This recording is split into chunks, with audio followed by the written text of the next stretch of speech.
Sob pressão de 1 ano e meio de protestos populares, o ditador da Nicarágua, Daniel Ortega, tenta calar a imprensa livre e independente, ignorando as lições de sua própria história.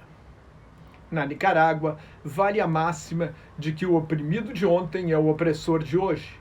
40 anos depois da queda do ditador Anastácio Somoza Debayle, o atual ditador, Daniel Ortega, eleito pelo voto popular, é chamado nas ruas de um novo Somoza. Em dezembro do ano passado, a alta comissária das Nações Unidas para Direitos Humanos, a ex-presidente do Chile, Michelle Bachelet, denunciou o governo Ortega exigindo a suspensão imediata da perseguição a defensores dos direitos humanos, organizações da sociedade civil, jornalistas e empresas jornalísticas. Ortega foi chefe da junta de governo depois da vitória da Revolução Sandinista em 1979. Em 1984, foi eleito presidente em eleição boicotada pela oposição. Em 1990, perdeu para Violeta Chamorro, viúva do jornalista Pedro Joaquim Chamorro, assassinado pela ditadura somocista.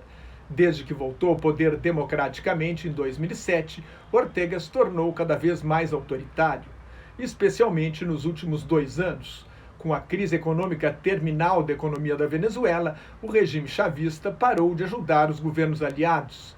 Para enfrentar a crise da economia nicaragüense, no ano passado, Ortega propôs uma reforma da Previdência Social que aumentava as contribuições e reduzia as pensões e benefícios. Recuou em abril do ano passado diante da revolta popular, mas não sem antes matar vários manifestantes, deflagrando uma onda de protestos que exige sua renúncia, eleições antecipadas e punição aos responsáveis pelos crimes contra os direitos humanos, inclusive as mortes de mais de 500 manifestantes. Um dos principais alvos da repressão de Ortega é a mídia, especialmente jornais impressos que denunciam violações dos direitos humanos.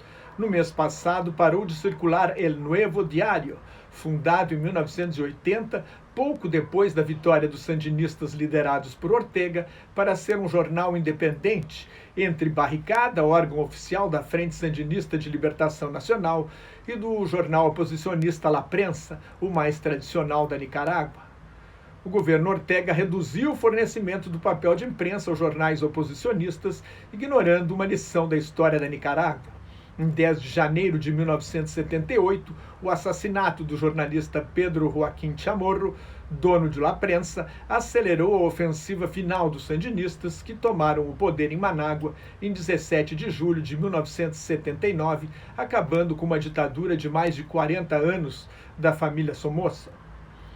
Somoza negou responsabilidade pela morte de Chamorro, acusou o empresário cubano-americano Pedro Ramos, denunciado em La Prensa por negócios ilícitos. Talvez o responsável tenha sido mesmo Ramos, mas, diante da corrupção e da brutalidade do regime somocista, a maioria dos nicaragüenses acreditou que Somoza era o mandante do assassinato de Chamorro. 2 dias depois da morte do jornalista, milhares de pessoas saíram às ruas para acompanhar o funeral.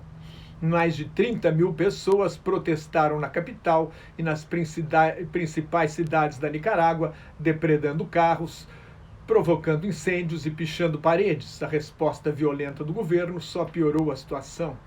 2 semanas depois do assassinato, uma greve geral parou 80% das empresas nas cidades de Manágua, Granada, León e Matagalpa. Em 22 de agosto de 1978, na ação mais espetacular da Revolução Sandinista, o comandante Zero, Éden Pastora, tomou o Congresso, fez reféns e exigiu a libertação de presos políticos. Execução brutal diante das câmeras do jornalista americano Bill Stewart, da rede de televisão ABC, em 20 de junho de 1979, selou o destino da ditadura de Somoza. O ditador fugiu para o Paraguai, onde foi assassinado com um bazucaço em setembro de 1980. O destino trágico de Pedro Joaquim Chamorro é uma advertência para Daniel Ortega. Na última década, mais de 100 jornalistas nicaragüenses fugiram para o exílio. As forças de segurança prendem jornalistas regularmente. A redação de La Prensa encolheu de 100 para 35 jornalistas. O jornal diário tinha 36 páginas, hoje são apenas 8. O jornalista Carlos Chamorro, membro da família, famosa de jornalistas nicaragüenses, exilado na Costa Rica, acredita no vigor e na resistência da imprensa da Nicarágua. Ortega está condenado pela opinião pública, mas se nega a sair antes das eleições de 2021. Sem as armas dos sandinistas, resta aos jornalistas nicaragüenses provar mais uma vez que a pena e a escrita são mais poderosas do que as armas.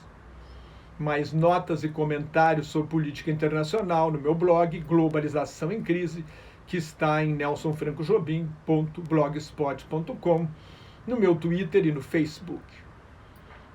Muito obrigado.